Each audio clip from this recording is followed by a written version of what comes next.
computer. Oh, Okay. I forgot to remind you. Okay. Blake and I promised. Yeah, I'm reminding multiple people to remind myself. All right. Okay, so administrative items. First of all, the programming contest, it's currently still, I think it's set in stone now that it's going to be March 6th. And exactly how this is going to be conducted is still unknown. It's we know that people are not required to travel and perhaps not even allowed to travel. It's a team of 3 people, and each of the person can have their own machine. But it's apparently still under consideration whether people can use whatever machine they want, or if people have to install a particular virtual machine image that they provide as the contest thing. I have no idea. And then apparently nobody has any idea that they're still discussing it. I'm hoping that they just let us do whatever we want, because it's going to be a lot of work if I try to get everybody to install a virtual machine to their specification and so on. But if we proceed to the next level, so the top, I don't know how many teams go on to the North American Divisional Championship. There are 4 of those.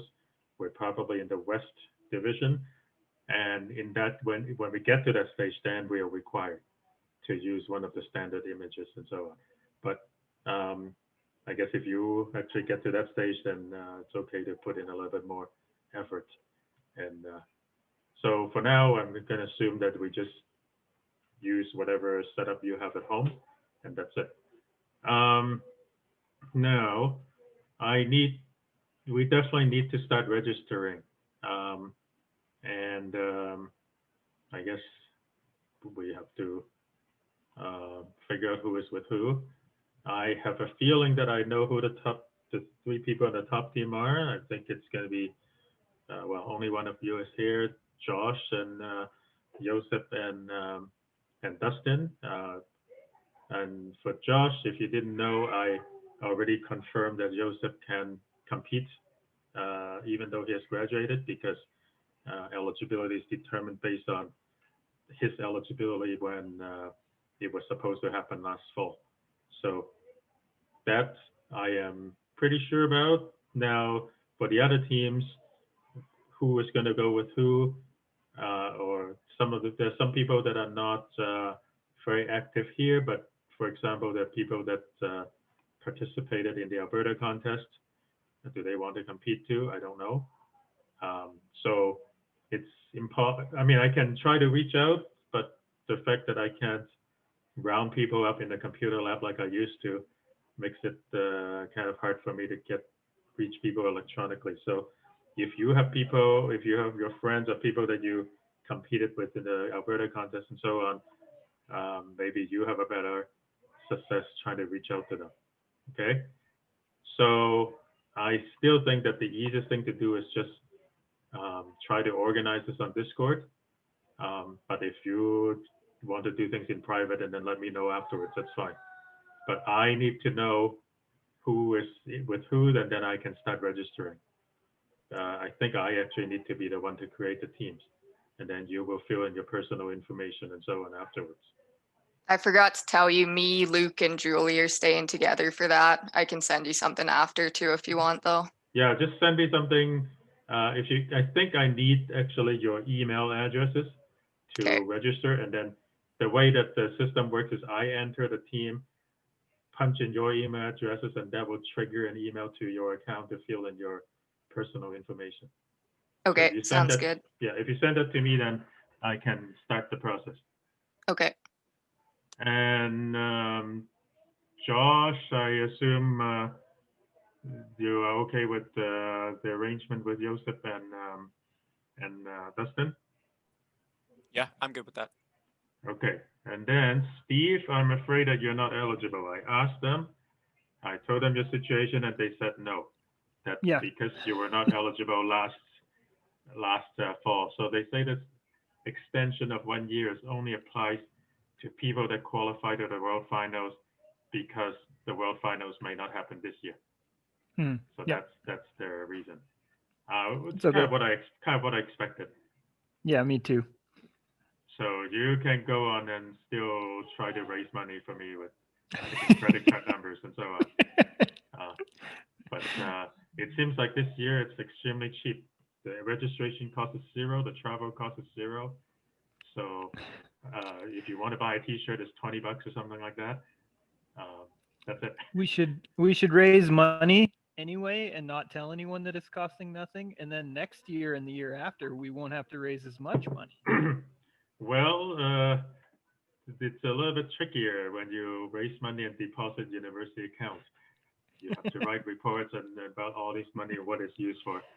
And we could deposit it in my account. yeah, if you do it yourself, right, and if we all trust you, but it's not my business. Okay, and then Ryan, we don't know your status for now. Do you have any teammates?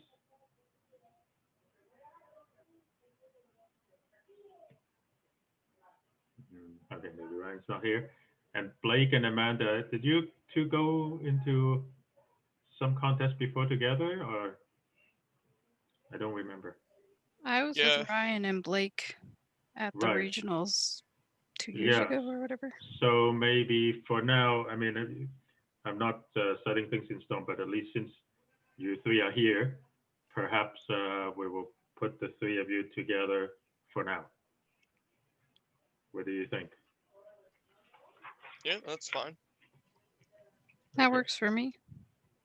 Yeah, we're still not absolutely sure that Ryan is eligible, but for now, let's write it like that, and then we'll see what else. Okay, so that's sort of the administrative stuff. I will try to enter this stuff. If you can send me, I guess I know all of your emails except maybe Jana's team. I can probably look it up. So I'll enter the teams tomorrow, and then you should get some email to enter your personal information and so on. It is not set in stone. I can still move it around until the contest. The other thing is you should go and register for this North American qualifier. I mentioned that last time, and let me see if I can find a link. American qualifier 2021. Where do I? Okay, I don't seem to be able to find the link to register, but when I can figure it out what the link is, I'll send it out.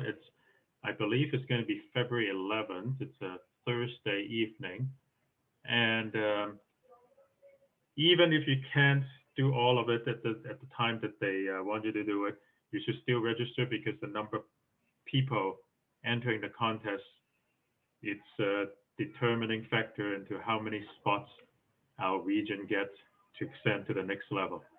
So if our region don't have many people participating in this one, then maybe we don't get as many teams going to the next level. So anyway, register in that. I will send out the link. It's a good practice.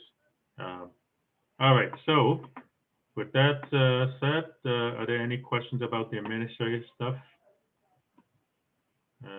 If not, then I'm going to go to the problems of last weekend, this North American contest, right? So this is a regional practice contest, so it's organized basically every Saturday and Sunday. Even if you don't do it real time, you should still look at the problems. The top team, who are these? University of Texas at Dallas. Who knows if these people have seen the problem set before or whatever, but anyway, they solve everything fairly quickly. And then, there are people like this that you have to worry about, because this is, where is it? Where are the Canadian people? Calgary. This is, I believe, the Calgary top team, and they managed to do this much. So anyway, we will see, we'll talk about some of the problems. I'm not going to talk about all the problems. And one of the things, for those of you that are starting this contest and never done a real-time contest before, is that as you're competing, you will see the scoreboard show it. First, it will be blank when nobody solved anything. And then as people solve things, you'll see green, right? If you see after, I don't know, 10 minutes, that you see a lot of people solving H, and you haven't even read H, then you know that there's an easy problem that you haven't read and maybe you should look at it. On the other hand, if for some reason you start looking at D and you think it's really easy, and after about 30 minutes, nobody has even tried it, and lots of people have solved other problems, then maybe you didn't really pick an easy problem, and you might want to look at the other ones. Because remember that the way that you're ranked, it's based on how many problems you solve. It has nothing to do with whether you solve a difficult problem or an easy problem. One problem is worth the same regardless of the difficulty. Okay. Also, so this is a, scoreboard is not just for entertainment, but also to give you some hints as to which problems you might want to look at. What is this? Oh, yeah. Okay. So L house is, how would I say? Okay. So if you look at the number of people solving things. So okay. So H is supposed to be the easiest one. 105 teams solved it, and 59% success rate. F is I thought I turned do not disturb on. Okay, and then F, for example, has a high percentage of success, but there are not that many teams trying it compared to the other. So somehow the indication is if you knew what you're going to do, then it's not that bad, but maybe you don't know what you're going to do for most people, right? And then, something like this one, C, lots of people tried it, the one that's tried the most, 240 tries, but not that many success. 69 still, but a lot of them are wrong, so it might be tricky. A, 142 attempts, 63. So it's not too bad. It's the third most problem done, but it's a pretty big drop from the first one. Okay, anyway, let's go and start looking at these problems. How? Okay, so basically they give you this rule that says a how is a string containing A, H, O, and W. You cannot have two consecutive W's or two consecutive H. If you have an H, you cannot have right after the H of W an A. And once you have an O, you can never have an A again. So they give you a string that satisfies these requirements, and then you're supposed to produce a string that is longer than the one that they give you. There are many, many ways you can do this, but one of the things that you should do is to think about, what kind of strings are allowed, right? So let me see. Okay, so AHOW, and then you cannot have two W, no two H's. After an H, it cannot be a W, it cannot be an A. So if H cannot be followed by W, it cannot be followed by an A, and if H cannot be followed by another H, then if you see an H, it must be O. And then after an O, you cannot have an A, but I guess you can have other things. So you kind of play around with it, I suppose. And eventually you'd realize that one type of possible string is just a bunch of A's followed by WHO. Okay. There are many, this is not the only possible string, but one possible string is just a bunch of A's followed by W, followed by H, followed by O. And well, once you realize that, then basically all you do is you take the string, you don't even care what string they give you, and all you care is how long it is, write that many A's and then write WHO at the end. So my solution is this. I didn't really care what the string is. All I care is that there's a certain length. I write a bunch of A's, and then I write WHO, and then I'm done. In fact, I don't know if I even need the WHO. I think I can just write a whole pile of A's, and that would be. Oh, wait, it says each letter must occur at least once. That's why. So, I mean, there might be other strings that are possible. Now, Jana, you did it. Did you do something similar, or did you do a different one? I just typed AWH at the beginning and then just O's at the end. Okay, I see. And Steve says do whatever you did, get the input and just put an O at the end. I guess that's okay too. Okay. So there's not really too much to say. There are lots of ways to solve this problem.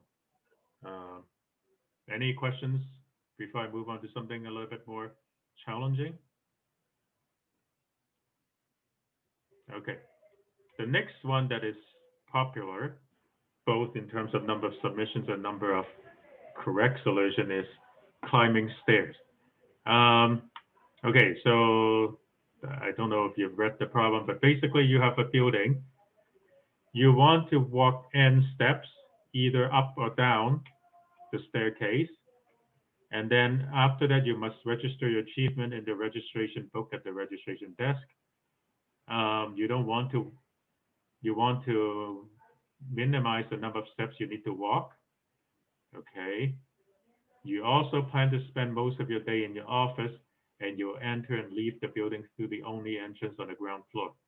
There are no elevators, no underground floors. Okay, so the N, that's the number of steps you're supposed to walk.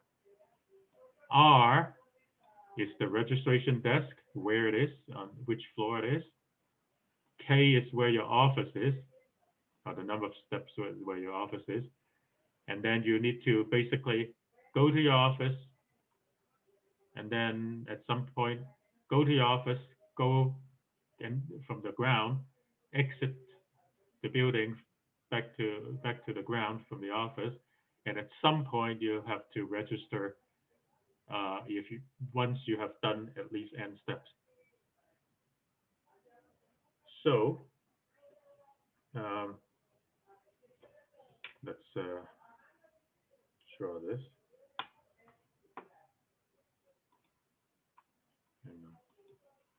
Uh-oh. Am I still?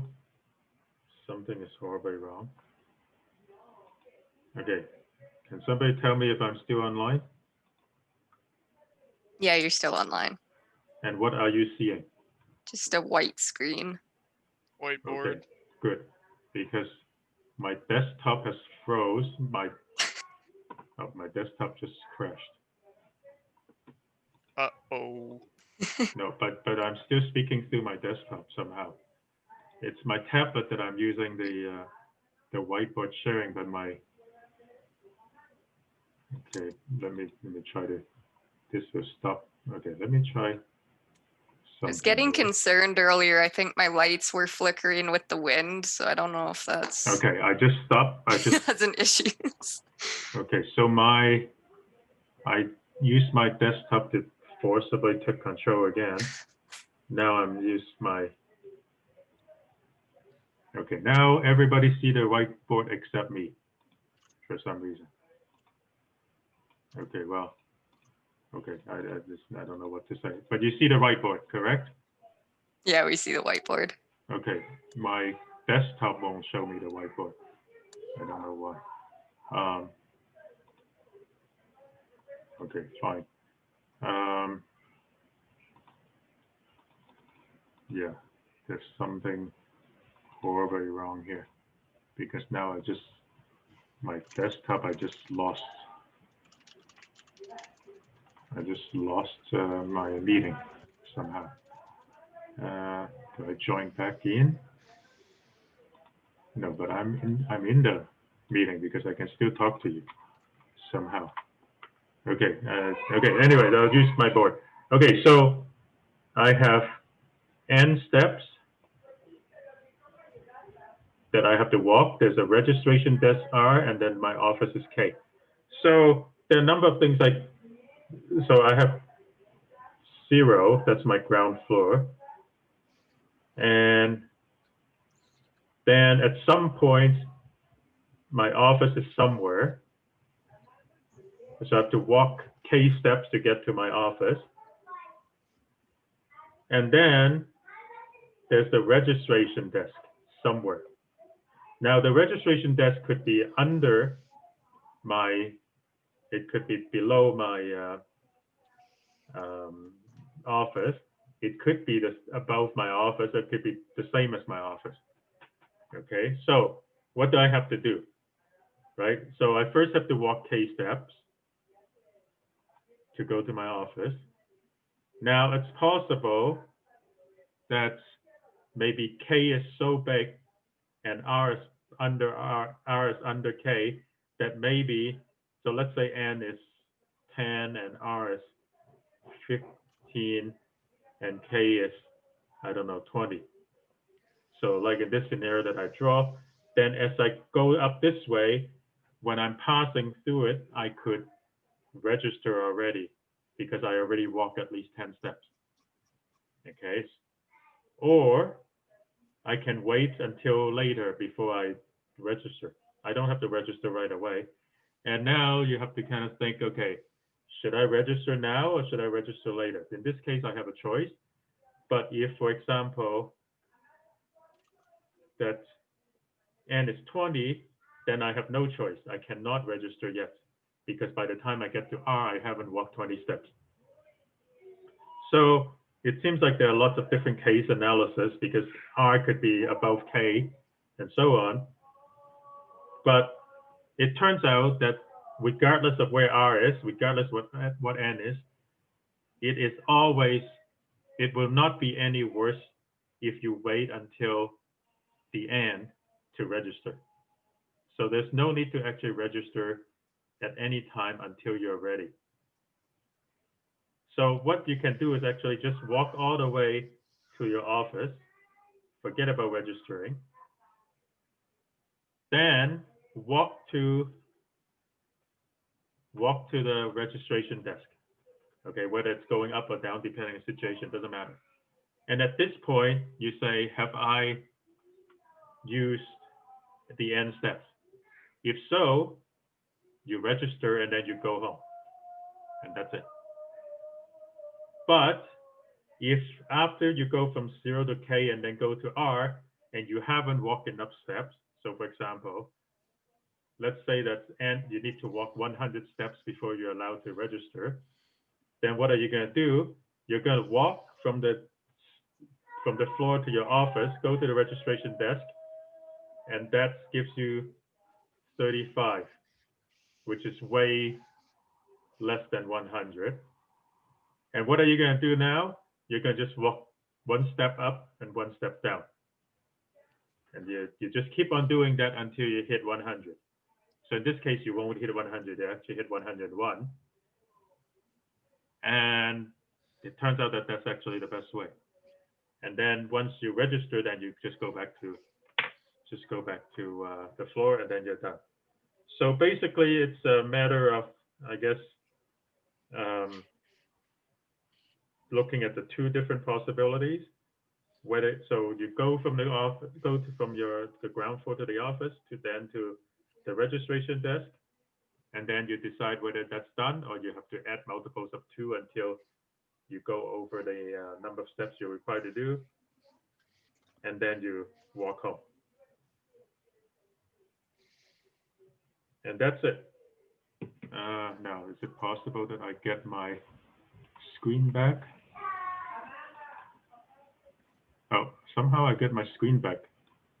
So, that's strange. So I know that I just updated Zoom. It forced me to update this morning. And maybe something is funny when I have multiple machines logging in. Anyway, So my code is basically here. I read N, R, and K, go to the office, then go to the registration.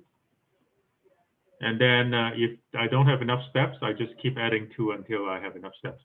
Now, you don't actually need to use a while loop.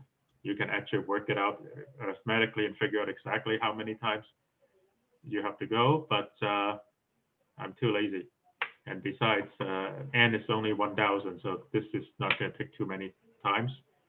And then once I register, then I just walk back down from the registration desk. And that's my answer.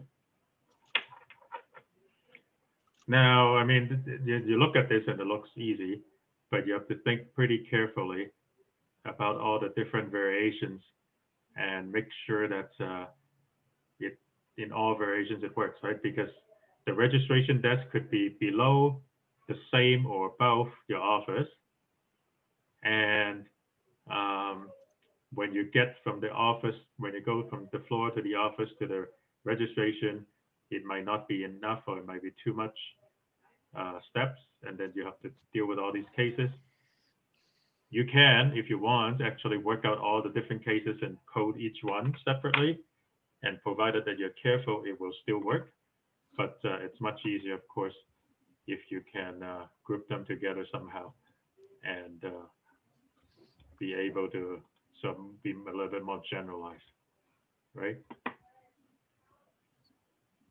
So that's that one. Any questions about that one?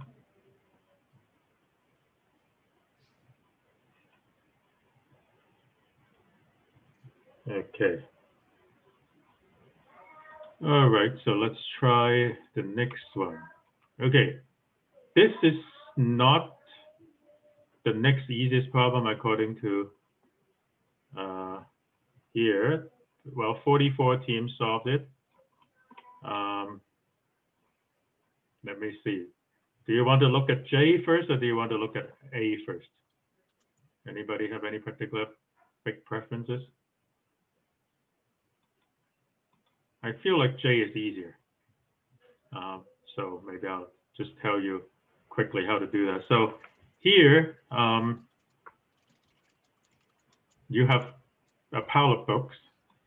Okay, there are N books. And in addition, there's a book Jane Eyre. K is the number of pages of this special book. And then you have other books that your friends will give you, M. So it's easier if I just show you the inputs. So there are 2 books that you already have, plus Jane Eyre. You have 2 other books that it's going to come at some point. And this special book has 592 pages. Okay, so the 2 books that you already have are these 2. And the number of pages are 432 and 863. And then these 2 other books, your friends are going to give you when they're going to give this book to you at 8:63 minutes, and they're going to give this book to you at 1082 minutes, and the pages are these ones. Now, what are you supposed to do? So at the beginning, you're going to look at the pile of books that you already have. So it's these 2 plus the special book here, and you're going to pick the one that is alphabetically first, or they say it's the one that comes first in ASCII order. So basically, it just means if you have a string sorted, the first one, the smallest one is the first one you read. So which one is the first one? I guess this one, D. So you read it, takes 863 minutes to read it. Okay, so you start at time 0, you read this is 863 minutes. Now, what is left? What is left is this one and Jane Eyre, right? Here it is. But at 863, you get a new book. So now you have to throw that into the pile. And again, you pick the one that is the alphabetically first. In this case, it's this one. So you got to read this book for 218 minutes. And now you'll be in, I guess, 1081 or something like that. So 1081. If you add 863 plus 218, that's the time, 1081 is the time that you finish reading this book. 1082, this comes in, but 1082 is in the future. So at 1081, the only remaining book is this book and your special book. So the one that comes first is Jane Eyre. So at 1081, you read it. You read it for 592 minutes, and the answer is 1673, because the question is, when do you finish reading this book? Okay. Now, there are many things you can notice, but how many books are there? There are at most 100,000 in your original POW and another 100,000 in your new POW. Okay, so there can be more than 100,000, 200,000 at most. Another thing that you should notice is that if all the times the number of pages is at most 100,000, and there can be 100,000, 200,000 books to read, then the total number of minutes that you might have to spend would be 200,000 times 100,000. Okay, so that's 2 times 10 to the 5 times 10 to the 5, that's like 2 times 10 to the 10, and that's bigger than an integer. So if you use an integer to store the answer, it can overflow. You have to use a 64-bit integer like a long. Okay, so these are just observations that you should make. And then the timestamps, however, the timestamps that they give you for these books, it's up to 1 billion, and that's okay to use as an int. Although if you use long, it wouldn't hurt either. So what can we do? Basically, my solution is simply do a simulation. You start at time 0. We start with the POW that you're given, and then you just keep picking the next book to read. The next book to read is the one with the lowest, that's the smallest title. So, and then at some point, after you finish reading books, you have to throw into this POW any books that are now in the POW, any books that have arrived. So you're going to have to find some way to keep track of books that allow you to pick the smallest one and allows you to insert something. And then also not just find the smallest one, but remove it. So what kind of data structures support that? You want to be able to find and remove the smallest one, and also be able to insert things as you go. What is the data structure that is the best suited for this sort of problem? Is it a priority queue? A priority queue. So priority queue allows you to take the maximum or minimum and remove it, and allows you to insert stuff. In STL, the priority queue is by default takes the maximum. Right? We want the minimum, but we can fix that. So here's my code. Okay, now let's there's some bookkeeping stuff, so I'll just kind of show you this one function. The reason why I have a function that reads a string, it's because my string in input is a little bit funny. It's double quotes followed by characters followed by double quotes, and that means that everything between the double quotes is a string. I have to be a little bit careful because the string can contain spaces, and if I just use a cin with 2 arrows and then followed by a string, it's going to skip the spaces, which I do not want. So I have this piece of code that basically reads character, 1 character at a time. If you cin.get, that will read characters regardless of whether it's white space or not. Even if it's white space, it won't skip over it. It will just read it. And this loop here is a funny while loop. It basically gets a character, and if the character is not a double quote, it keeps going. It just keeps reading until it sees double quote. So if I have spaces before the double quote, it would just kind of eat it all, plus the opening double quotes. Then this loop does sort of the same thing. It keeps reading characters until it sees another double quote. But while I'm doing it this time, I build up the string that I'm trying to return. Okay, so the first loop skips to the first double quote and skips at the first double quote. The second one processes all the characters until the next double quote, and then I return it. Okay. Okay, so now I have a few things. So first of all, I'm going to store for my books, two things, the string, the title, and the page number. Okay, so I use a pair of string and int. I put string first because in STL, when I do things that require sorting, finding maximum, minimum, and so on, it always tries to sort based on the first component, and if there's tie, break tie on the second one. In this case, there's no tie, so I just make sure that the first one is what I'm sorting on. So I just pair string integer, so that's just my shorthand. Now I want to declare priority queue of my unread PAL, and so I want a priority queue that stores these pairs, but the normal priority queue would take the maximum element, so it take the one that's alphabetically last, but I want the other way. If I want the other way, then it's a little bit more involved. I have to provide two more arguments. The second argument is just kind of default.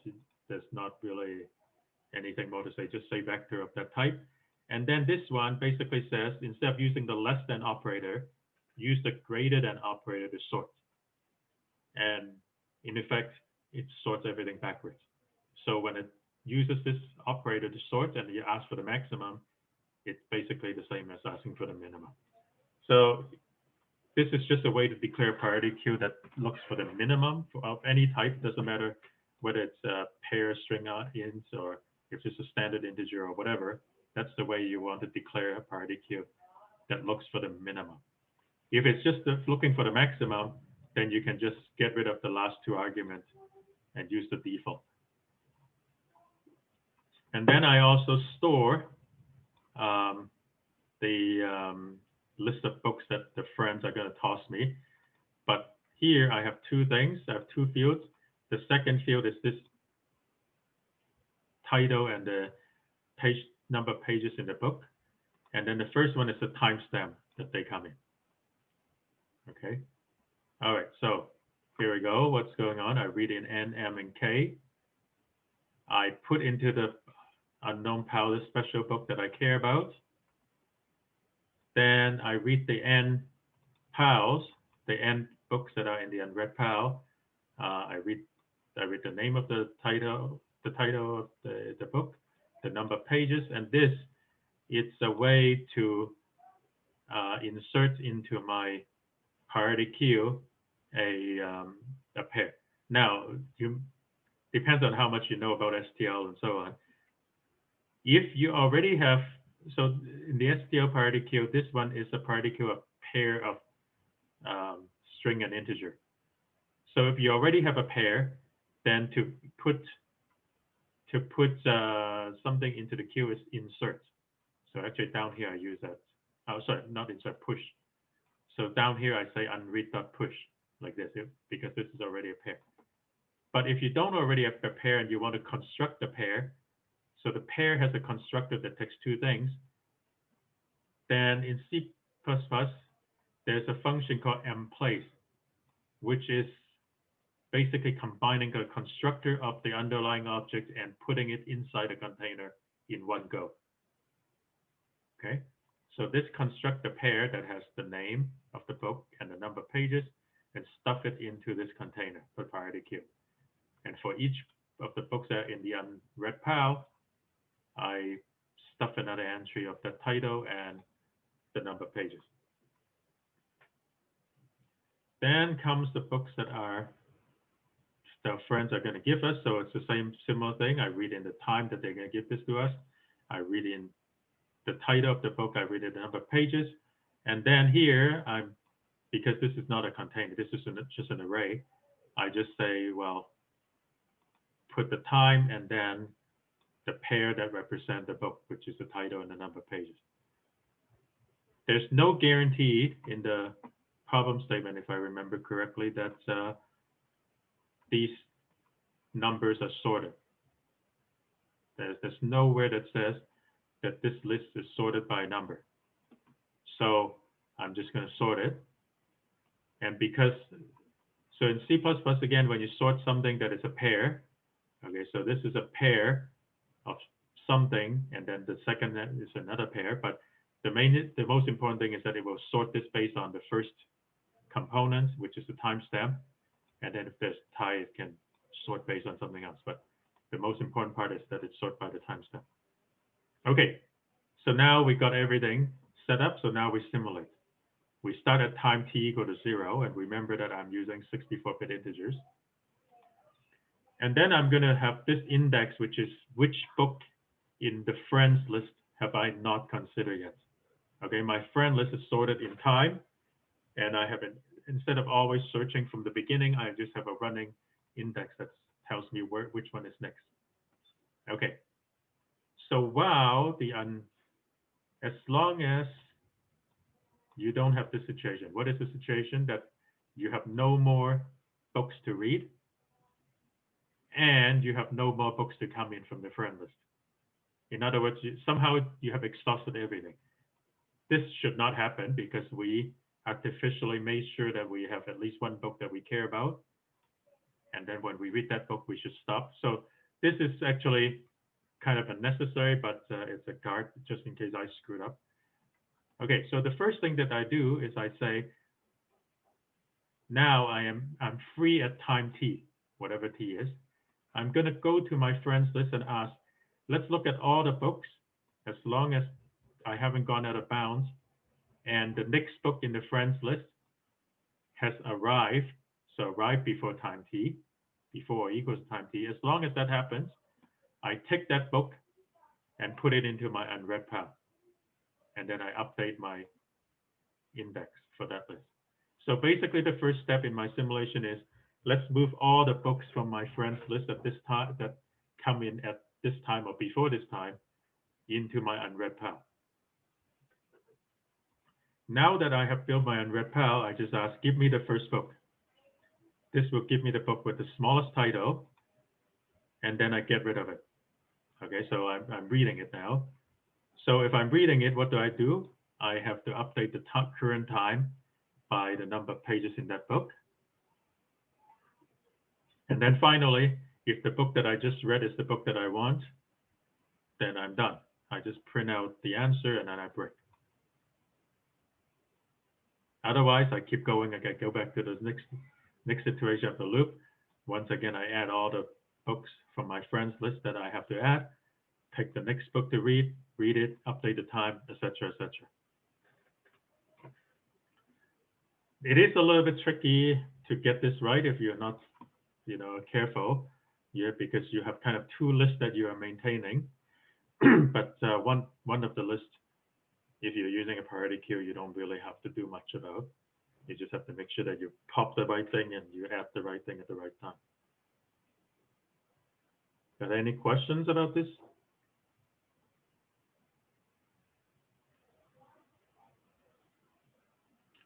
So for this problem, I guess you have to ask, well, is simulation good enough or is there something better? And the number 100,000 is actually not too bad. 100,000 iteration is not too bad, provided that, or even 200,000 is not too bad, provided that in each iteration you don't do a lot. And then you have to ask, okay, for each iteration, what do I need to do? I need to be able to move things into my pile from the friends list, and I have to be able to pick the smallest book, right?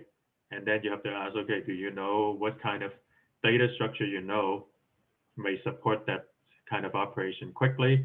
And for those of you that have finished 2620 or started 3620, or maybe done a little bit more on 3620, you should know that this is priority queue.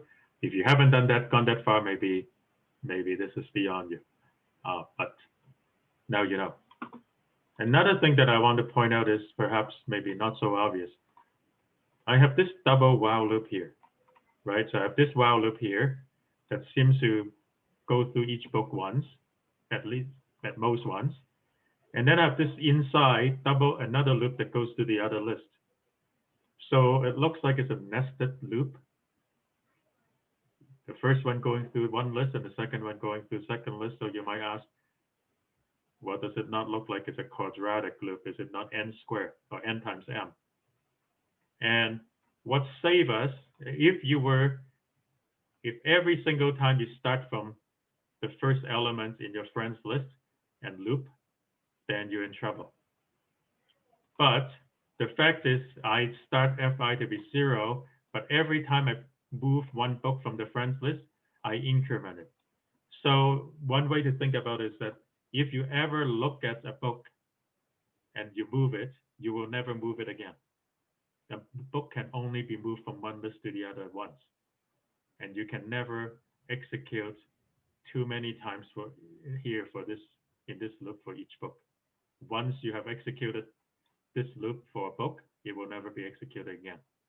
So even though this looks like a nested loop, in fact, if you look at overall how many times this statement gets executed, is at most m, which is the list of the friends books. So altogether, it's this loop. It's basically linear, and then you have for priority queue, this operation, the push and the pop, it's logarithmic time. So overall is n log n, basically. Does that make sense?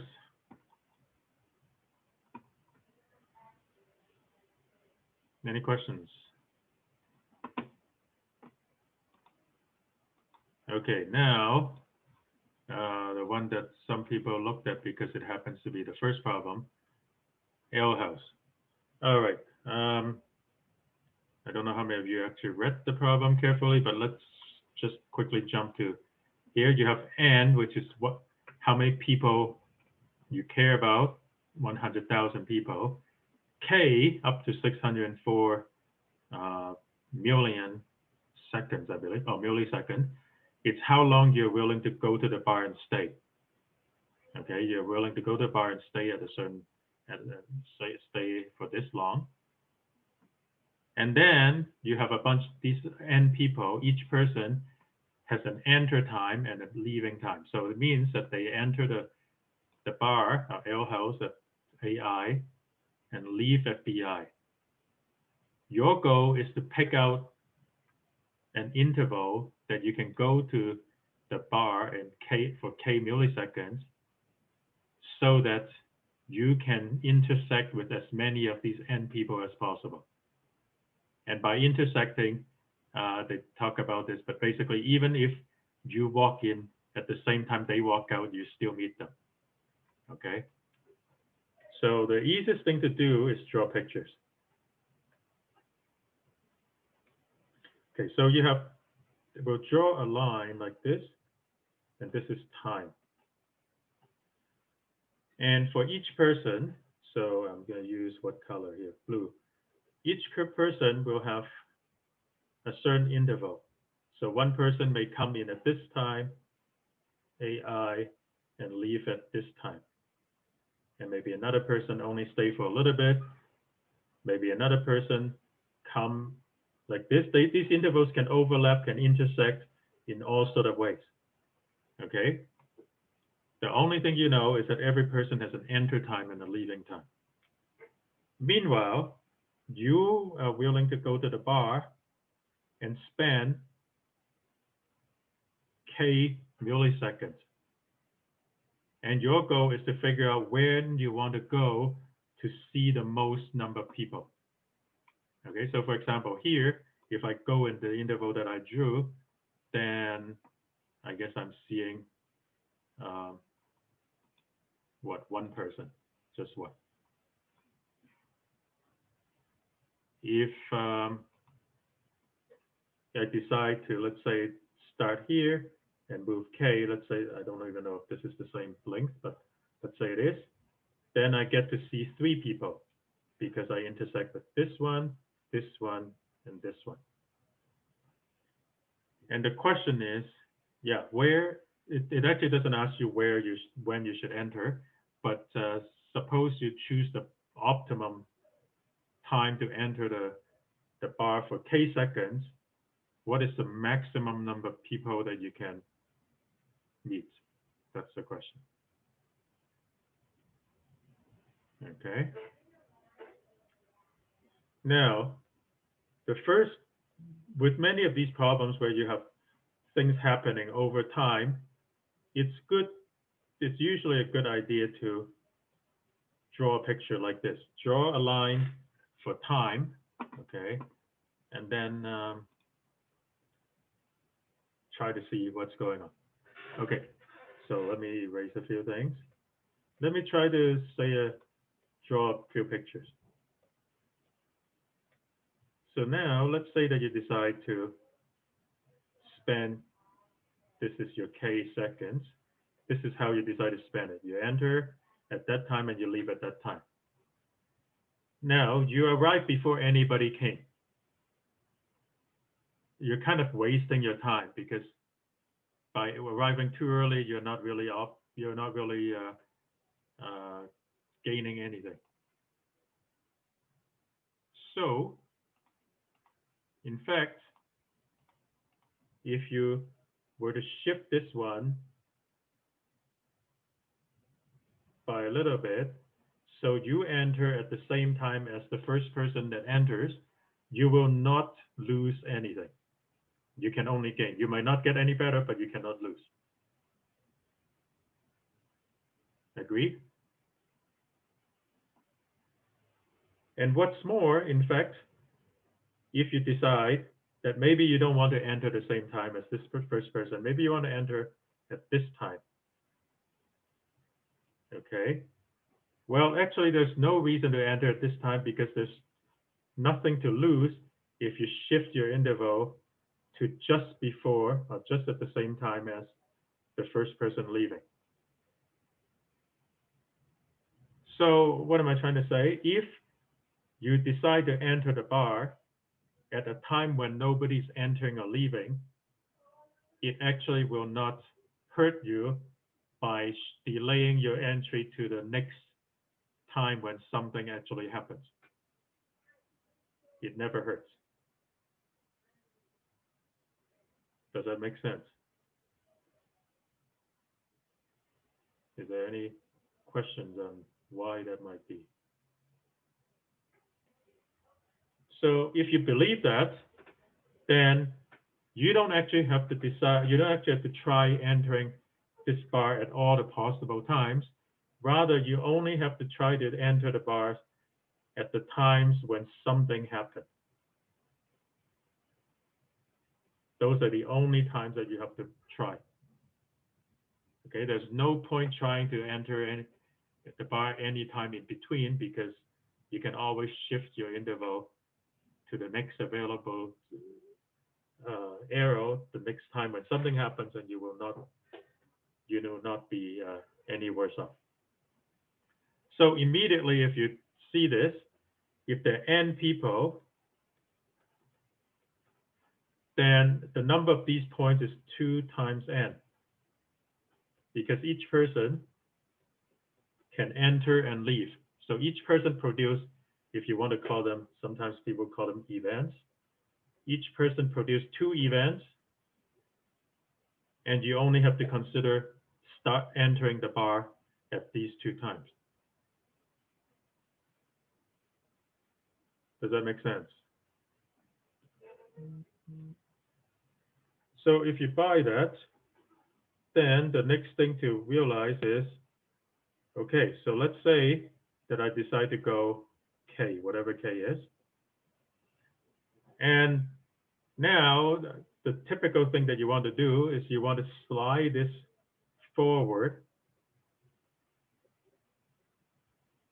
from left to right. Look at all these starting points from left to right and consider how, and try to figure out which one is best.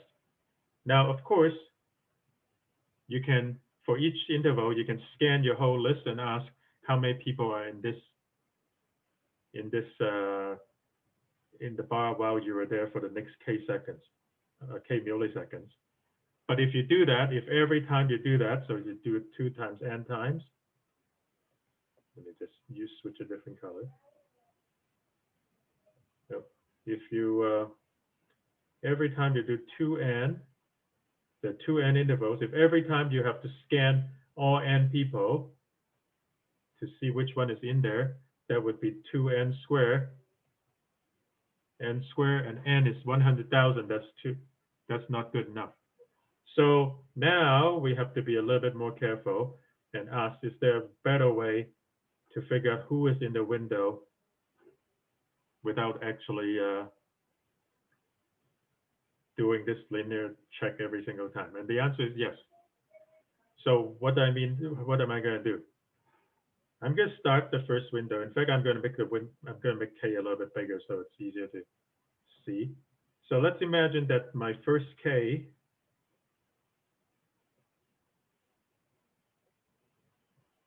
contains person, let's call it 1, 2, 3, and 4. So I know that it contains person 1 and 2. Okay, so the first one I'm going to have to do some sort of a search.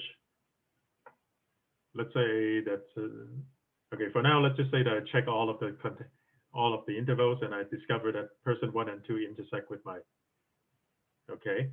Now, if I move forward, I guess I should use red, to the next spot. Okay, now what? Well, now I know that I was intersecting 1 and 2. I know that as I move from the first spot to the next spot, what is this happening? This is I would just write +1 to mean that the first event is 1 entering, and the second event is 1 minus, meaning the 1 left.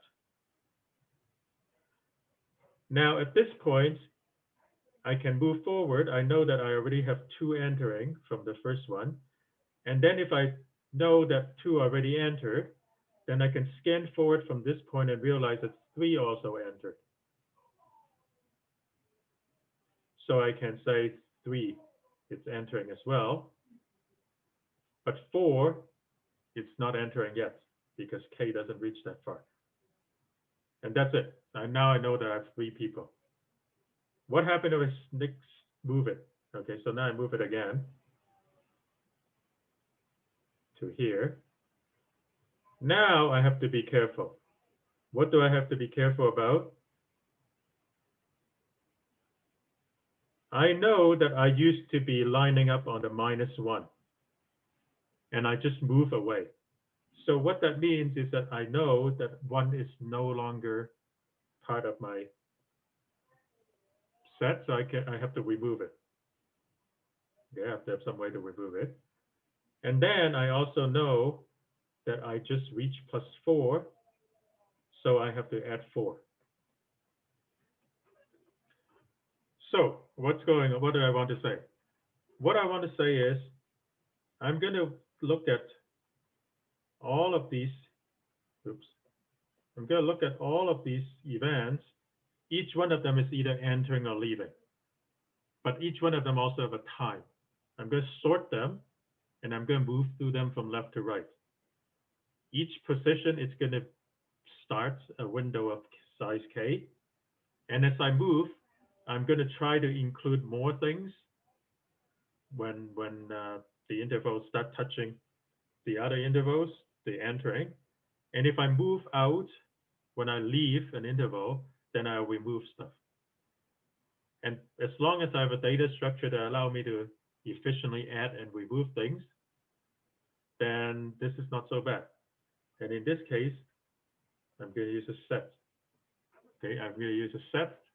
It allows me to insert and remove things in basically log n time.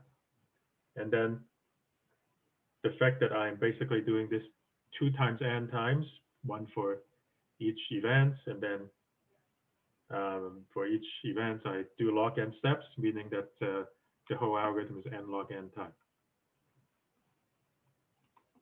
So the easiest, now I'm going to have to switch back to my here and show you my code.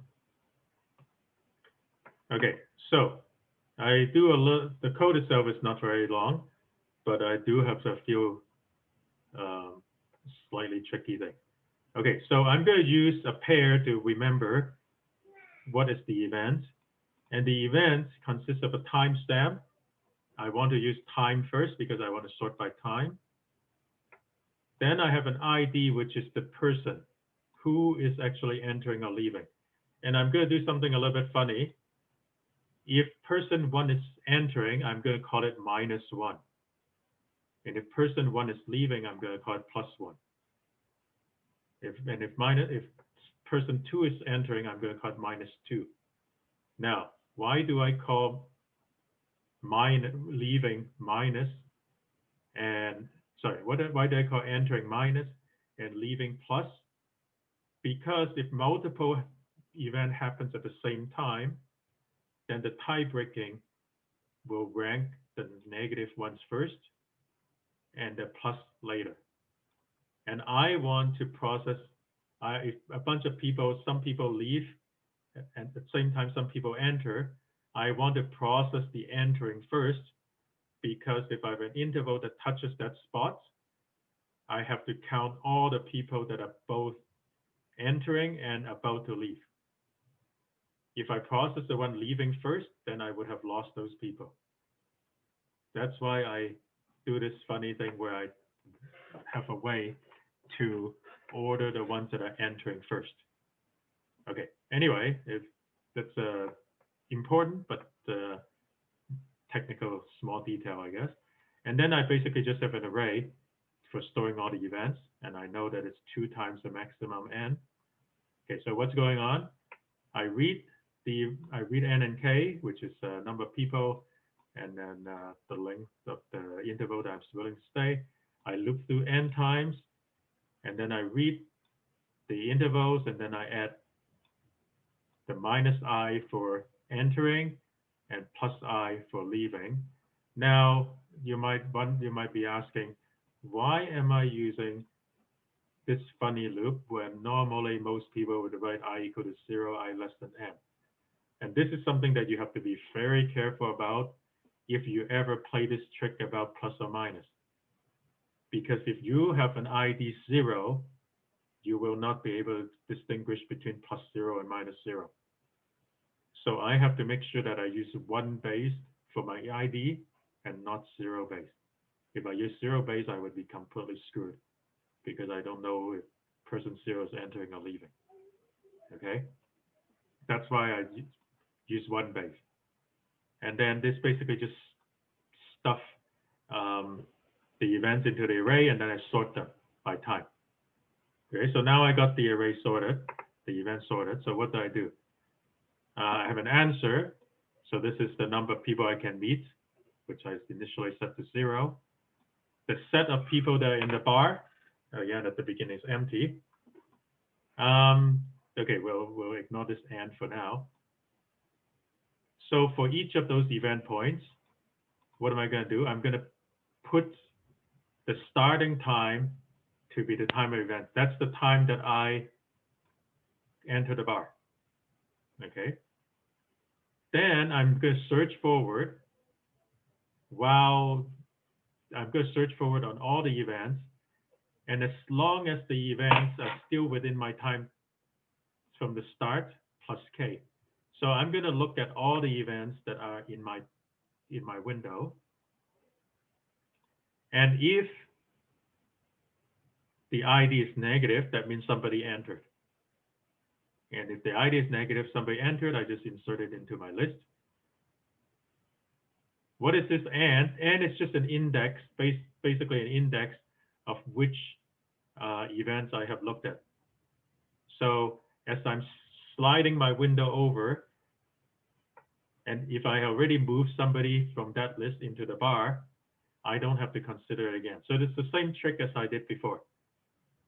It's even though I'm kind of doing 2 lists, one on the event list, and then I have this kind of a doubly nested loop again.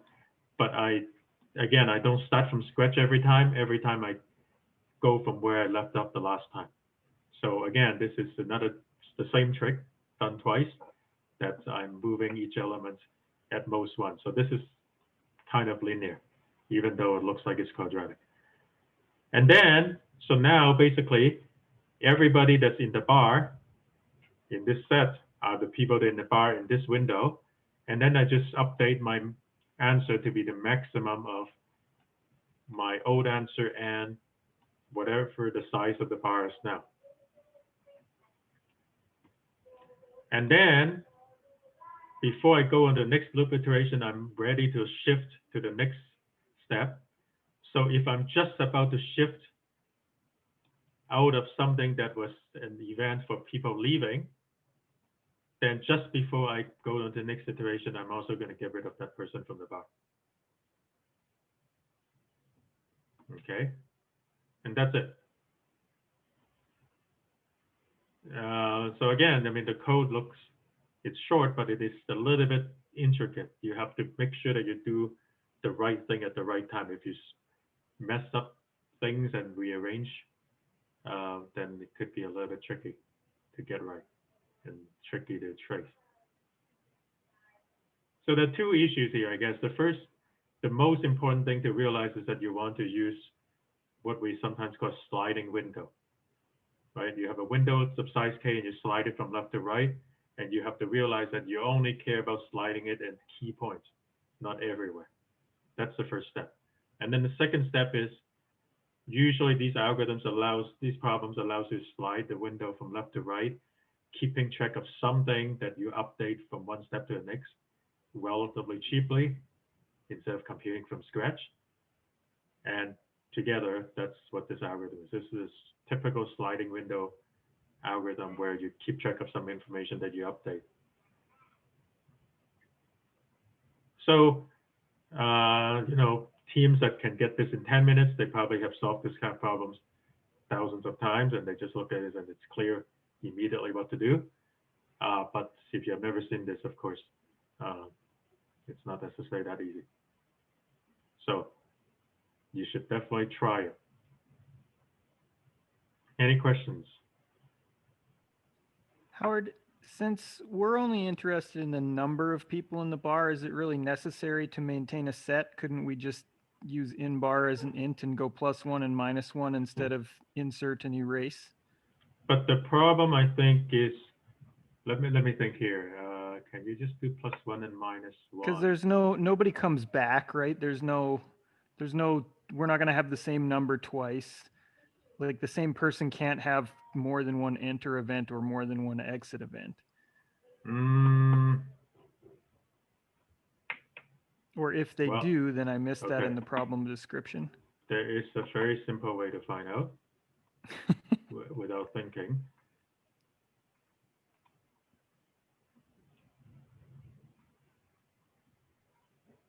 Because I guess we don't like to think. Edit and resubmit this submission. So what would I do? Int bar size equals 0. So instead of this, I'm not even going to bother with this.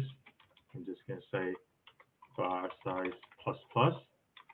And then here I just change it to bar size. And then down here,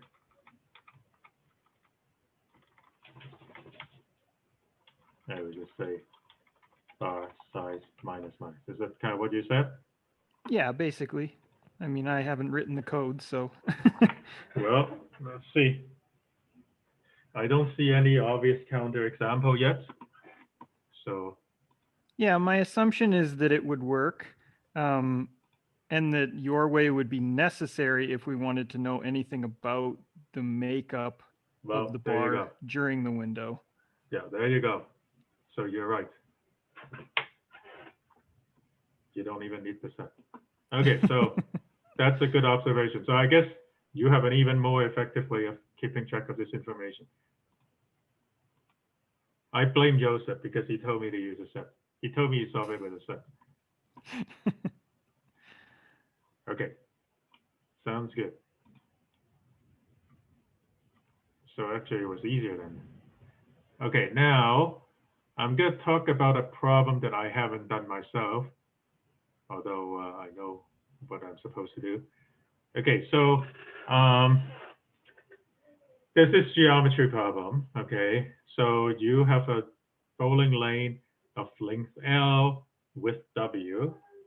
You start the ball, which is a single point, okay? So it's a single point, and you fire it at this angle. And when it hits the wall, it somehow always bounces in this way. So the angle between this perpendicular line of the normal is alpha, then it bounds off as arc10 of 2, 10 alpha, blah, blah, blah, and then you go this way, and so on. And you must hit exactly the middle at the end of the lane. So, and you want to also, with each angle B relative to normal against the rails, should throw the ball to hit a strike after first bouncing K times. Note that to hit the strike, Olaf must hit exactly middle, blah, blah, blah. Okay, so somehow they tell you the dimension W and L of this bowling lane. You want to bounce K times, and you want to hit exactly at the other end in the middle, using these funny rules about how they bounce. Okay, now there are two parts of this. The first part is, oh yeah, so what is the question? The question is, what angle should you use here at the very initial step? Okay, so if you use a small angle, then it will bounce a lot more. If you use a larger angle, it will bounce less. That's, I guess it's normal physics, although this is the fact that you have this funny bouncing, you might not be able to see that a little bit, but the fact that this function is increasing, if you take the derivative, is positive. So if the higher the alpha, the more you bounce back. So anyway, and then you have to somehow hit the other side exactly in the middle spot. So the two parts, first part is, if I tell you, I guess if I tell you what the angle is, can you simulate this whole thing?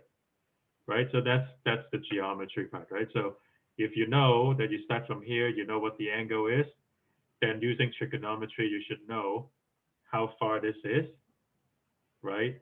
And then once you know, if you, with this angle, then you should, this angle is actually the same as this angle, if you know geometry.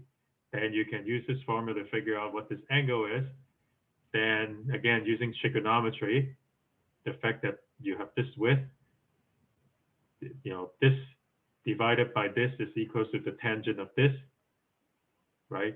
And the tangent of this is actually easy because tangent of arc10 basically cancels everything out, and then you just get 2 times 10 alpha. So you get this one, and then this angle is the same as this angle, and then you basically keep going, okay? Now, what do you do, right? The easiest thing to do actually is to just pick an angle. Doesn't really matter what angle you, obviously you cannot pick 0, you cannot pick 90. Pick something, 45 degrees. And you bounce it K steps. And then the last step, right? So you bounce it once, twice. The last step, you have to remember that you only want to go to the middle. So in the last step in your trigonometry, you don't do the full width, but you do half the width, and you'll figure out how far it goes. If you hit exactly L, then you're done. If you have a magical guess, you're done. If your guess is wrong, it could be that you hit that spot too early, or it could be that you hit that spot too late, right? After K bounce and you hit the middle, maybe you didn't travel L the full length. In that case, it means your angle is too small. Your starting angle is too small. If you go too far, it means the starting angle is too large. So what do? You use binary search. You start with, I don't know, 1 degree, some small, really small, maybe even 0 or 90, then pick the middle or something like that. Doesn't matter. And then you shoot at the middle, you bounce it off, and then it's either too big or too small. Chop off either the top end or the bottom end, depending on which way it is. Repeat. And in binary search, basically, your top and bottom was your angle, initial angle, would you basically squeeze it every time you reduce it by half. And if the top and the bottom is small enough, because it says that you're allowed to have basically 6 decimal places, so you can just keep on doing until when the binary search, the range between top and bottom is less than this. And if you want to be extra safe, make it less than 10 to the minus 8. which is 100 times less than that. It only adds a few more iterations. For each guess, you simulate k bounces and figure out how far you go. If you go too far, you reduce the angle. If you go not far enough, you increase the angle. That's it. So this is a standard binary search. The geometry thing, I guess maybe people get scared, but I assure you that this is high school geometry. It's not too bad, I hope. I don't know, maybe people are scared of geometry. But of the geometry, of all the things that you have seen for geometry, this is not too bad. Again, just catching up on this chat here. Why am I being called out for not running a democracy? Because you asked if we wanted to do question A, or I think it was another one. Oh, yeah. Me and Luke said A in the chat, but I think you didn't see. Oh, So, that's okay. so you chose the other one, and then we said, I just said that. I was just joking. That's okay. You can impeach me if you want. Oh, Oh. yeah. All right. Okay, now the next ones are a little bit harder. So let's look at, let me just quickly check who is actually here. Josh and, okay. Okay, so bus ticket. I think this one everybody can benefit. And then the other two, I will show it, and then maybe I'll just say a few words and maybe see who will figure it out. But I think if you're in a regional contest, you kind of get through the stuff that I talk about so far, you would probably be in the middle of the pack. You won't be in the bottom half. Okay. But if you can solve this one, you'll probably be in the top third at least. Okay, so what is this problem about? You have basically you have a bunch of bus trips that you want to take. S is the price of a single trip, but you can also buy a ticket that covers a certain period. What is this period? M days. So if you buy a ticket, a period ticket, for that many days, for M days, you can take as many trips as you want for that price. And then you have a number of trips, up to 1 million trips that you want to make. And these trips are on these days. So for example, you want to take a trip on 0th day, 1st day, 2nd day, 30th day, you want to make 2 trips. 32nd day, you want to make 1 trip. The price of a single ticket is 10. Price of a period ticket is 25, and you can use it for 30 days. And 6 is the number of trips. So for example, here, if you use the 30-day ticket, let's say on these 30 days from 1 to 30, then these 4 trips are covered by 25. And then the first trip and the last trip, you can pay single tickets. And the total cost is 45. You can use more than 1 period tickets if you have a lot of trips. So the question is, what is the smallest possible cost? Right? So this, again, it's like some kind of time thing. So I'm again gonna, maybe I don't know if I want to draw the timeline again.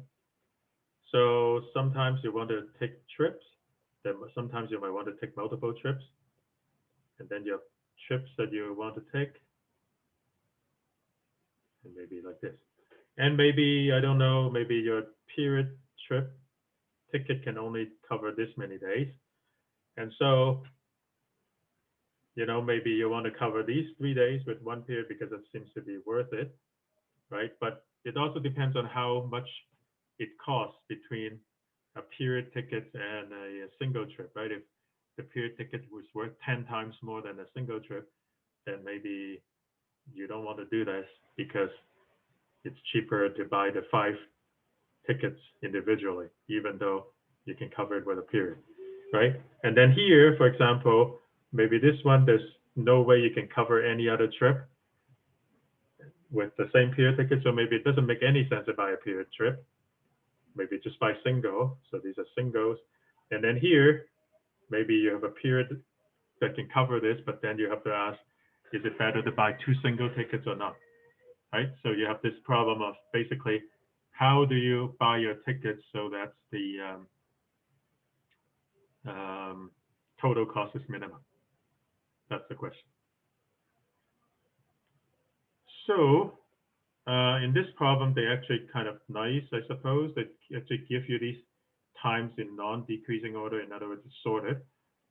You do have to, I guess they're kind of nice to you in that they show you in a sample output, a sample input, that there are times that are duplicates. But when you read things and you see the word non-decreasing instead of something else, then you should have a little alarm bell that says, oh, that means that it could be the same, okay? Because they might not be so nice and show you a sample input that has that behavior. Okay, now, what are you gonna do? Okay, so you have, basically you have to decide for each trip that you want to make, how are you gonna pay for it? Right? Are you going to pay for it with single ticket? Or are you going to pay for it with a period ticket? So if I'm going to pay for it with a single ticket, oops, oh shit, I used the eraser. Okay, I don't need to draw the line. So if you're going to pay for the single ticket, then the cost of doing this, it's basically the cost of a single ticket plus the optimal value of what's left. Okay, why am I saying this? Because I'm talking about recursion. Okay, so if I recursively solve what is the best way of doing this trip, I need to make the first trip, right? I need to make the first trip. So it's possible that the best way is that I buy a single ticket. So I buy the single ticket, then I need to somehow recursively take care of my remaining trip, right? So that's one possibility. The other possibility is I buy a period. Okay, I buy the period ticket, and that's going to cover me not only this trip, but also whatever else is covered. Okay, whatever else is covered. And then I also have to say, well, recursively,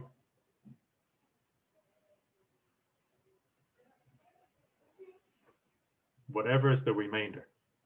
Now, the remainder is a little bit different. The two remainders are different. Okay, what do I mean by that? Because if I'm looking at n trips, the remainder here, the first part is n minus 1 trips, because I just got rid of the first one. But the second one, it's not just the n minus 1 trips, it's whatever that is not covered by the first period ticket, which it's unknown. I don't know how many there are. I have to do some kind of search. So if I go ahead from this list and I search for the first trip that is not covered, whatever that is, that would be what I would call the remainder. Okay, that would call the remainder the rest of this. So the word remainder is a little bit tricky. I have to do a little bit of work to figure out what the remainder is in the second case.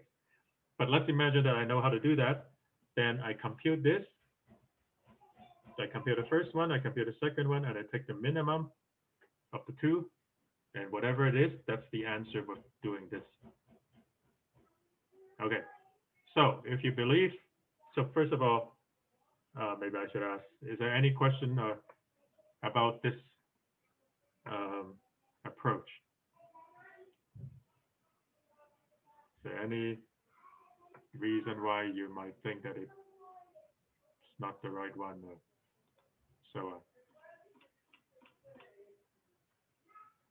Okay, if you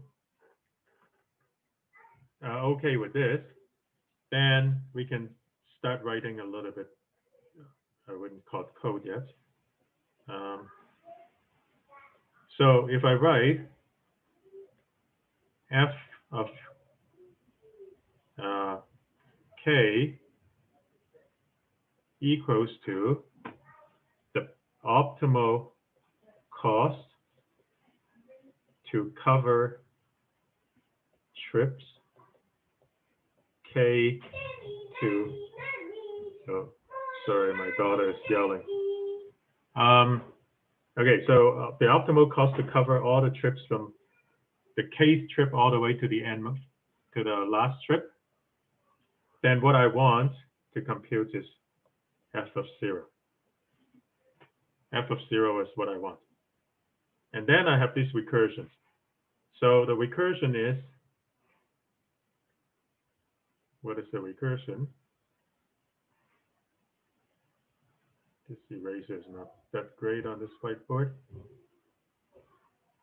Okay. F of K is either it's a minimum of two possible things, could be S plus F of K plus 1,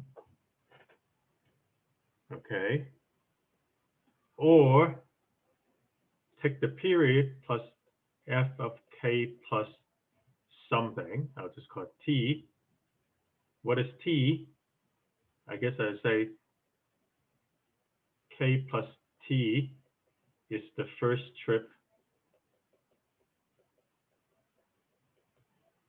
not covered. Okay. So what does not cover means? Well, if the K trip, that's a time TK, then M days, you can do, the period is M days.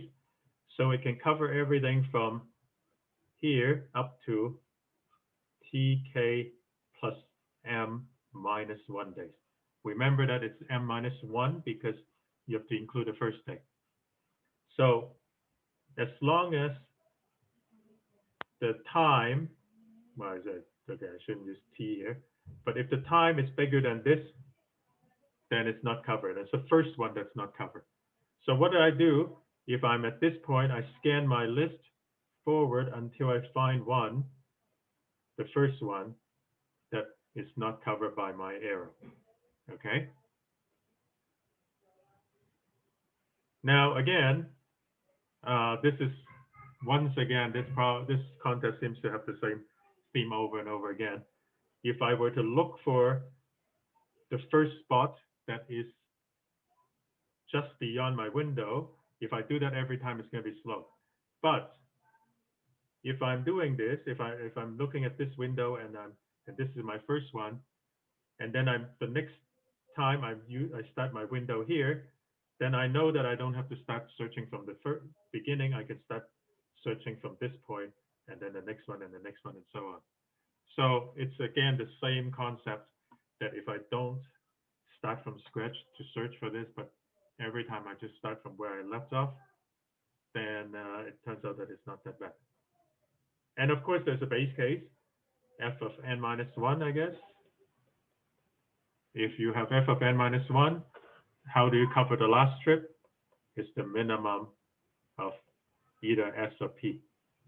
Okay, in case the period ticket is actually cheaper than the single ticket, because there's nothing that says it has to be more expensive. So you just buy whichever ticket is cheaper, and that will cover your last trip. So that's it. It's a recursive function. It's dynamic programming. You compute f of 0, assuming that you know how to compute the bigger f, and that's pretty much all it is. Now, I'm going to show you my code, but my code is actually not the same as what I just told you, in that I do things backwards. My function is about covering all the trips from 0 to a certain spot instead of from a certain spot to the end, and I read things. I go from left to right to left instead of left to right. But other than that, it's the same idea. Here we are. So I have a dynamic programming table, and I use again, I have to remember that if you look at the bounds, you'll realize that you probably should use long just in case, because all of these numbers are 10 to the 9. It doesn't take much to go over 2 billion, because all these numbers can be as big as 1 billion. Oh, why is my daughter playing ukulele? Let me bug them and tell them just. Okay. I was Anyway. enjoying the music, Howard. Yeah, I guess. Okay. All right. So I read the inputs SPMN, and then you read in the times that the trips. So I do things backward, but it's the same problem. So my base case is actually at 0. So it's again min of S&P. And then I work the other way. So it's either buying the single ticket. So instead of f of I plus 1, I have f of I minus 1. And then here I'm doing this sliding window thing to figure out where does my period ticket extend back to. So I always somehow keep track of where I left off last, and I only move from that point. And then I just basically buy the period tickets and then go back to the right spot. It's the way that I set it up. I think it's possible that I somehow go back all the way to the end, to the beginning. In that case, I don't want to go too far, which is why if start at 0, then start minus 1 would be -1. I have to be using an entry that I don't have. And then at the end, I just read out the answer. So anyway, that's that. So I think this one is a fairly standard dynamic programming problem. Once you see that for each trip once you see that you want to look at how you want to pay for each trip, do you pay by single tickets, or do you pay by a period ticket and then recurse? So figure out what is the next ticket that you want to buy, and then recurse. And then once you realize that, then it's a matter of doing it as a dynamic programming problem. Any questions?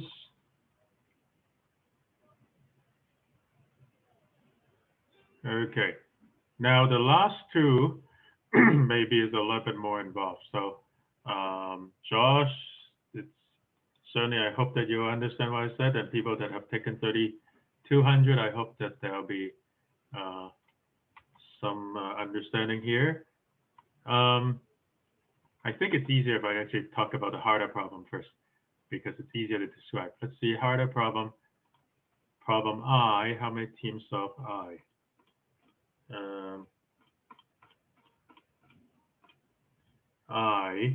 It's the third last one. You see, not that many teams, 25 out of 145. And equilibrium is slightly more, 35 teams. Okay, so what is ice cream? Okay, so you have this factory that want to produce ice cream, and the ice cream, it's going to mix an equal amount of vanilla and chocolate ice cream. Okay, now there are 2 separate creaming machines in the factory, which produce respectively chocolate and vanilla ice cream, blah, blah, blah, and they're stored in 2 separate tanks. Good thing that I don't have a problem about smoking weed, since you guys are so suggestible. Anyway, from there, it can be transported to the mixing machines through pipes. However, the dimension of a pipe gives an upper bound on how much ice cream can pass through each minute. The pipes meet at welding points where streams of ice cream go from one pipe to another. Streams can also merge or split into other streams at such points. If more than 2 pipes meet here, it is not important to keep the flavors separate during the transportation, since they will eventually be mixed anyways. given a map of the pipe system, can you decide how many liters of ice cream the factory can produce each minute? Okay, so you have a bunch of pipes, things can flow, there's capacity of each pipe, they can join, they can split. So for those of you that have seen this type of setup before, this is a very classic problem, network flow.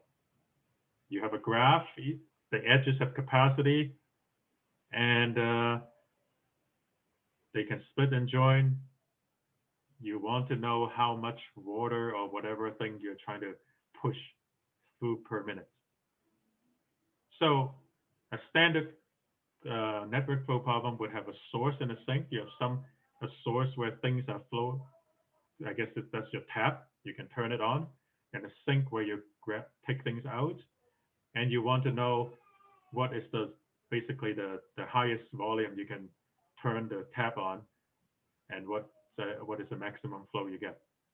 Now, this is not the straightforward network flow problem because you have two taps, right? You have two taps, one for vanilla and one for chocolate, and there's a constraint. The constraint is that they must be equal amount.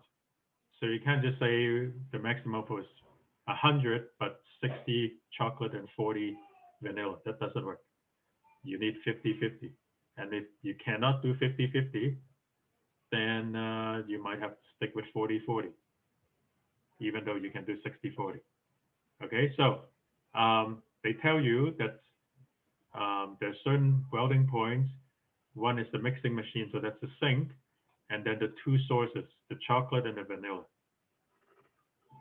Okay, so let me draw the picture. So normally you have a source that goes through a network. So I'll just do some sort of abstract network, whatever, and then there's a sink. And you want to know what is the maximum flow. You use one of the maximum flow algorithms that are in my code library. And in this case, what is it? There are 200 nodes, at most 1,000 edges. You can use any of the network flow algorithm. Doesn't matter which one. Anyway, you run it through, you're done. But somehow in this time you have source 1 and source 2, and there's a constraint that they must have exactly the same amount. You can't have unequal amounts. And there's nothing in the network flow formulation that will force that. There's nothing. You cannot force, you cannot construct a graph that will force that. So what should we do? So here's where this is a pretty advanced problem, and I'm just going to tell you what to do. I'm just going to pretend that you can only put in 10 units of chocolate and vanilla. Okay, you must put in at most 10. And you run your maximum flow. And now one of two things happens. Either you get 20 at the end, or you get something less, or you get, I don't know, 15. If you get 20, then it must mean that you get exactly 10 of each. Okay. If in that case, what that means is that you can do at least 20 units of ice cream. But maybe you can do 22, maybe you can do 20, maybe you can do 30. Who knows? But what does it mean? It means that the actual answer is higher. On the other hand, if you see 15, it means that you cannot put 10 of each. That means the answer must be less. It may be 8, maybe 7 and 7, maybe it's even less, because maybe the 15 is 5 and 10. Who knows? But you know for sure that 10 and 10 is too much. Okay, so the way that I phrase it, it should be natural to think about binary search. So what you do is you pick a number, whatever number it is, doesn't really matter. Run network flow, and then based on the network flow that you get, you will know and then set that number to be equal for both types of ice cream. And either you know that the flow that you set is too high or too low. And then based on that, you go up or down in a binary search way. And then that's it, you're done. Now, of course, this is easier said than done. But if you know network flow, especially if you know how to use that code, then this should not be too bad. So I don't know how many of you got that completely. So I know Josh should know network flow for sure. Ryan, Amanda, Steve, and Blake, you should have at least seen network flow that I have at least talked about it in front of you. And hopefully you'll realize at least that this is network flow. But this is for, I think, in this region, for a problem like this is probably, let's say, the top 10 teams if you can solve this problem. Okay, the last one I want to talk about. There are other problems that I haven't talked about, but this is the problem that the last problem that I want to talk about. It's a little bit tricky to describe. Oh wait, I'm not sharing my screen. Hang on. I need to share my screen. Okay, equilibrium. This is the problem that the last problem that I talk about. So you have a city called Treetopia. There's exactly one way of traveling between every pairs of cities. So in other words, there are no cycles. So it's a tree. Two cities are said to be neighboring if it's possible to travel from one to the other without visiting any other cities along the way, and so on. There's an election, and there'll be the results of each city will be announced, and every city, it's very particular about the order that the results are announced in. In particular, the observer in city I will count how many of this I city's neighbors are announced before city I, that's BI, and how many of its neighboring cities are announced after I. So if you're a city, you want to count how many of your neighbors have been announced before you and how many are announced after you. And you want the number of neighbors that are announced after you to be the same as the neighbors before you, but that's not always possible. So if basically you want to minimize this for every single node. Okay, so what's going on? They give you a tree. So they tell you a tree of at most 100,000 nodes. They tell you the edges, UV for all the edges, n minus one of them. And you're supposed to produce an order of these vertices so that for every vertex, the number of things before you, the number of neighbors that appears before you and the number of neighbors that appears after you is as equal as possible. Okay, so obviously if you're a node and you have an odd number of neighbors, you can never have an equal number. You can, at best, you can have a difference of 1. And if you have an even number, then maybe you can make it equal. So that's the question. And the easiest thing to do for me is to draw you a picture, I guess. And then I'll just kind of discuss in general terms how to do it. And then maybe I won't actually go through too much more. So let's say you have 0, 1, 2, 3, 4, 5, 6, 7, 8, like this. Okay, so one of the things about trees, most of the time, I would say 90% of the time when you talk about trees, you want to solve the problem by trying to figure out what to do if you're a leaf and what do you do if you're not a leaf. So if you have a tree of size 1, you do something. And then if you're not a tree of size 1, then you try to figure out what to do with the roots and then recursively do something with the subtrees. And that's most of the time what you want to do. Okay, so if you have a tree with 1 node, what is the order that works? Well, it's very simple.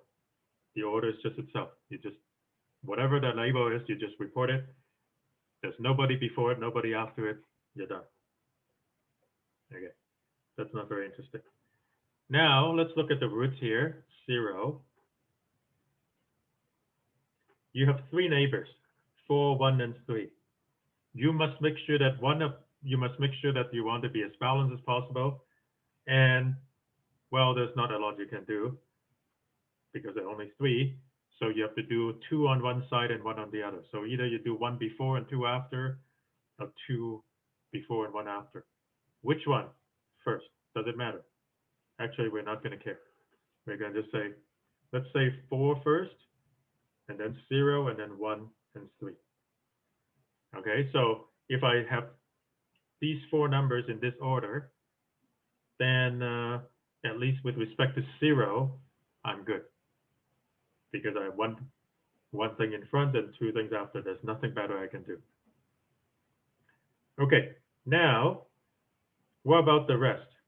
Well, from 0's perspective, the rest, the 5, 7, 2, 6, 8, it doesn't really care. Also, if I look at these ones, 7, 2, and 6, none of the other subtrees of 0 care about these ones because they're not direct neighbors. What that means is I can do the subtree of 1 independently of the other and not have to worry about any of that. In fact, I can actually just, whatever the answer is for 1, the order, I can just stick it into here. And it's more or less okay. So let me just write what is more or less okay. Okay, so 1 has 4 neighbors. Now, this is a little bit tricky, which is why I said more or less okay. Because 1 has 4 neighbors. It's not 3. 1 has 4 neighbors because you have to remember that there's a parent. So there are 4 neighbors. What's more is that you already have the 0, the parent, it's already chosen to be on one side. So you already know that 0 comes before you. So knowing that you're 4 means that there are 2 things that have to come before you, but one of them is already taken. So you have to know that you can only put 1 more thing in front of you. It doesn't really matter which one. And the other 2 must go, the end. And because the other 2 are basically a single node tree, the subtrees are just a single leaf, there's no more recursion. You can just write that. Now look at 4. 4 has 2 neighbors, 5 and 0. And 0 is already forced to be after. So 5 must be before. Similarly, for 3, it has 2 neighbors, 0 and 8, but 0 is already forced to be before, so 8 has to come this way. Okay, so what's going on? So what's going on is that I'm going to do something about the root. So the root is going to say, okay, how many neighbors do I have? And remember that neighbors can include a parent. And then I have to say, how many goes before me and how many goes after me? Whatever goes before me, I recurse on those subtrees. And whatever, then I print myself, and then I recurse on the other subtrees that goes after me. But you have to be careful that if you have a parent, okay, and then you have to know whether that parent was before you and after you and adjusting appropriately. Okay, so that's a little tricky part. Why do I say if you have parent, doesn't everybody have a parent? The root does not have a parent. So you have to be a little bit careful about that when you do a recursion, because quite often when you write your recursive code, you want to write your code so that the code will work regardless of whether you have a root or not. And in this case, there's no root, and so you have to worry about that. And maybe just a very quick flash of my code. I don't want to show you all the details, but I just want to show you the way that I wrote my recursive function. So I have root, which is the node that is the current root of the subtree I'm recursing on. I have a parent, which tells me who is my parent in the recursion. And somehow at the very beginning, I use -1 to indicate that, I guess it's an orphan, as Jana said. And then I have this flag that says, if I have a parent, if the parent comes before me or after me in the ordering, has it been fixed? Because that requires me to do maybe some adjustment, right? So basically here, I figure out how many of my neighbors have to go before me. But if I have a parent and I am not already before the parent, then I have to account for the fact that parents already took up one spot. And then the rest is just basically recurse on all the things that recurse on the first field that are before me, print myself, and then recurse for things that goes after me. Okay. Exactly how you write this code depends on how you decide to represent the graph, but that's basically it. So this is a little bit harder, I guess. On the other hand, if you know how trees work, 90% of the time is about trying to solve this recursively. Base case is either what to do when you have a single node or what to do if you have an empty tree. And then the recursive case is figure out what to do with the roots and then recurse on the subtrees. That's almost always the case of what you have to do. Okay, so if you're a psychopath, you can use a stack and do it iteratively. I have done that, so I guess I was a psychopath at some point. Anyway, so that's pretty much all I want to say. I guess I just used up my 2 hours. I mean, obviously there are more problems that I haven't talked about. Drive safely, only 4 teams solved it. So if you can do all the other problems, then for sure you should look into it, but maybe not until then. Great GDP, I didn't talk about. It's also a tree problem, but in that case, it actually has nothing to do with recursion. There's a different way of solving the problem. So if you've done the other ones, then sure, go look into it. Cooling chaos is also, I think it's a little bit more like a dynamic programming almost. So, but it's a more complicated type. Certainly the bus ticket is a more standard dynamic programming. So if you want help, if you get to those problems and you want help, just send me a note and I can give you a hand. Any questions? Okay, so did somebody came in after I started, right? No.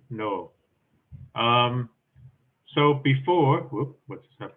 Before you came, we were talking about registering for the regional. Do you have any people that you want to go into a team with?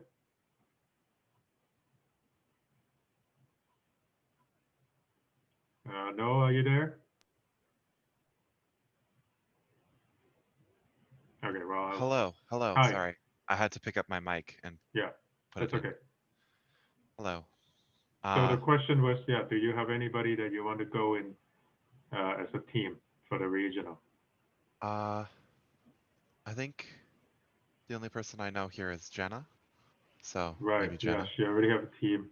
Okay, so why don't we try to organize on Discord to see if there are any other people not here that wants to be on a team, and then we'll see what we can do. Okay? Okay, thank you. Okay, so for next week, the next practice contest is this contest number 7. Of course, I click on it, I wouldn't know what's going on yet. So that's what we'll talk about next week. So again, if you have time, if you can do this real time, that would be great. If not, look at the problems afterwards and try to do some of them. If you are doing it afterwards, right? If you're doing afterwards, then you can look at this scoreboard. You can look at the statistics at the end, at the bottom, and see which problems are easier and so on. Anyway, so go look at those and to try to see which problem you should try first. Okay? right then. Anything else? Okay, I should stop recording. How do I stop recording?